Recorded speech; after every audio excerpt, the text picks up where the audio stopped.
If lithium is the rock star of modern-day batteries, its alkaline sibling, sodium, is fast emerging as an alternative. CATL is the global market leader in high-voltage electric vehicle batteries. Before we go any further, I've always called them CATL, while others say CATL. Watching the press conference, the interpreter said CATL, so I'm going to try to do the same. Their batteries have gone into over 18 million vehicles in 66 countries. They are planning a separate stock listing on the Hong Kong Stock Exchange that could raise $5 billion in funding to feed their ambitions. Prior to the Shanghai Auto Show, which will undoubtedly include many cool new vehicles using their advanced batteries, in this video, let's look at the market leader in EV batteries to see what they have in store to charge the transition to electric mobility. Here's a little overview to help keep CATL batteries for passenger cars straight. It helps me to remember. Shunxing is the name for their lithium-ion phosphate chemistry. It's less energy dense, but Chinese automakers have proven that it's good enough for everyday use. Qilin is more expensive and has more energy-dense NMC battery chemistry. The new Frio Super Hybrid battery is specifically designed for plug-in hybrids and extended-range EVs, EREVs, which are growing in popularity even faster than battery electrics. Later, I'll attempt to pronounce the name for their sodium-ion battery that will go into production later this year. These are their passenger vehicle batteries, but they also support huge commercial vehicles, grid storage, recycling, and battery swapping. For this video, though, let's focus on their passenger vehicle batteries. In 2023, they launched their super-fast charging Shunxing LFP battery. By the end of 2024, it was used by 16 automakers in 39 models, and it will be in 67 models by the end of this year. It's capable of 4C charging, which means it can recharge 4 times in 1 hour, or every 15 minutes, under ideal conditions. Another way CATL likes to explain this is to say it can add 400 kilometers, about 250 miles, of range in 10 minutes. Of course, range depends on how efficient the electric vehicle itself is, which complicates the metric. Plus, that range number is using the CLTC test, which is very generous, about 35% higher than what you'd expect for EPA tests. But CATL uses it in all their press releases, so you know they are the experts. They announced their Shunxing Plus battery last year at the Auto Show, and they claim this LFP battery achieves 205 watt-hours per kilogram of energy density, so it's getting close to NMC levels of power. It can add 600 kilometers of range in 10 minutes, which is faster than before. But today, they announced their Shunxing Gen 2 battery, which is capable of up to 12C charging, that's 12 times in 1 hour or every 5 minutes. It can add 520 kilometers in 5 minutes and charge from 0 to 80% in 15 minutes, even in cold weather. To achieve faster charging, they improved the graphite deposited on the copper anode foil and enhanced the liquid electrolyte. These are not yet semi-solid or solid-state batteries, and yet they keep squeezing more performance out of each generation of existing technology. There are improvements to reduce heat buildup that happens when you charge quickly. All this adds up to a claimed peak charging rate of 1.3 megawatts. If you've been to my channel before, hey, thanks for coming back. I thought I scared you away. But seriously, I like to geek out on BYD. And they recently unveiled their Super E platform, which has an improved version of their BYD LFP blade batteries with peak charging of 1 megawatt or 1000 kilowatts.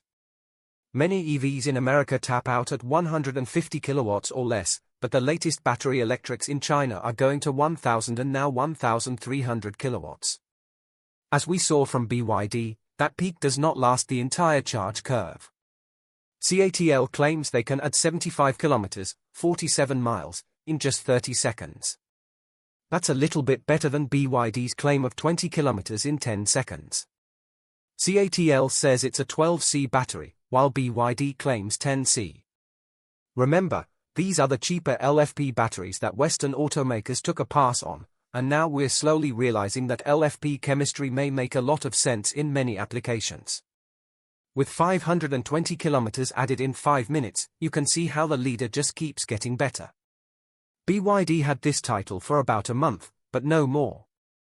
CATL showed a demo using an Exceed Stera ES, which switched from BYD to CATL batteries in a recent refresh. They are pushing 1,400 amps through one cable.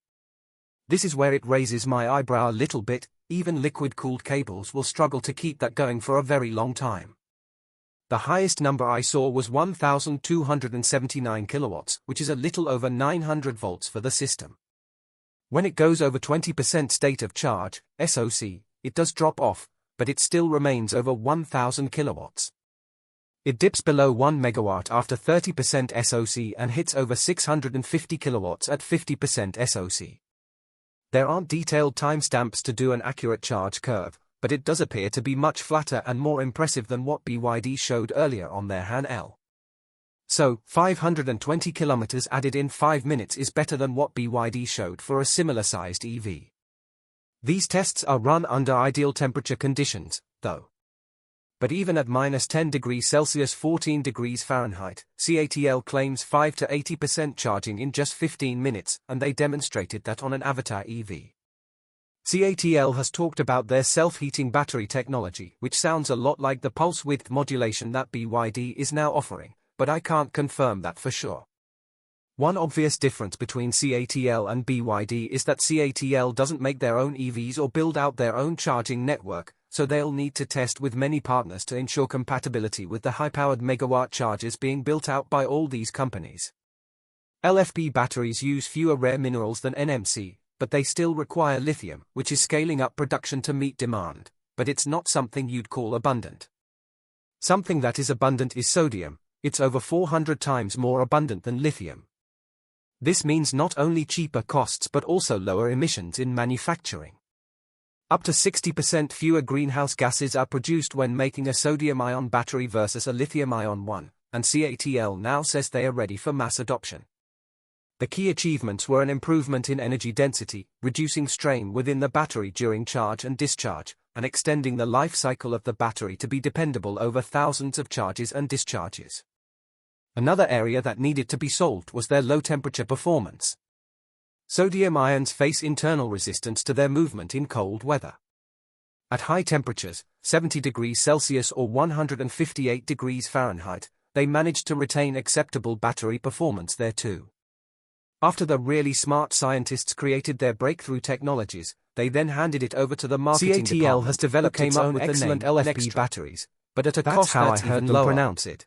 Like other this game-changer battery has an energy density of 175 watt-hours per kilogram, or the long blade so that's style less than premium NMC batteries and only a little less. So what did they do with this amazing low-cost, sustainable battery? They went medieval on it to prove just how safe it is. They crushed it in all directions, nothing. They penetrated it, it passed the nail test. I don't even think there is a drill test, but they did one anyway.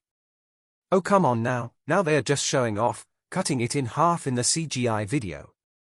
They showed the Nextra sodium-ion batteries being used as the high-voltage battery in commercial trucks, in cars, as an auxiliary battery, and as a starter motor battery, a wide set of applications.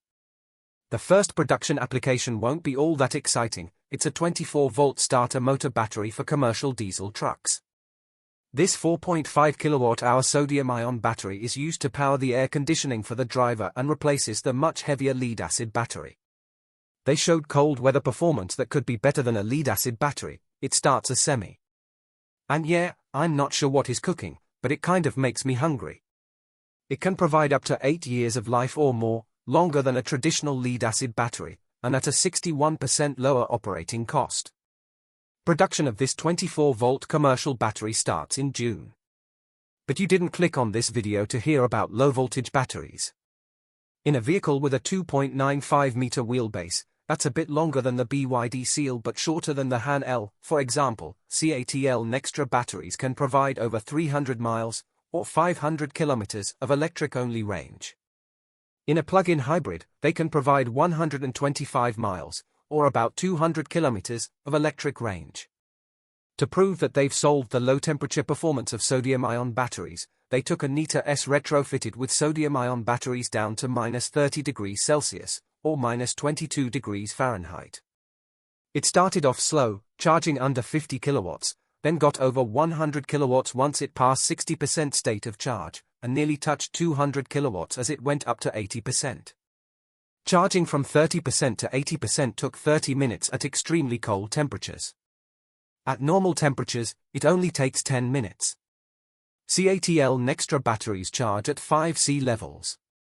Discharging in the cold can also be a problem for sodium-ion, but they showed great power output even at those same cold temperatures. 93% of the battery capacity was available to use in the cold. As someone who lives in a northern climate, that's a really impressive number. Cold weather can easily reduce the normal range of an EV by 25%. Even when the battery gets down to 10% state of charge, it was able to deliver acceptable cold weather performance.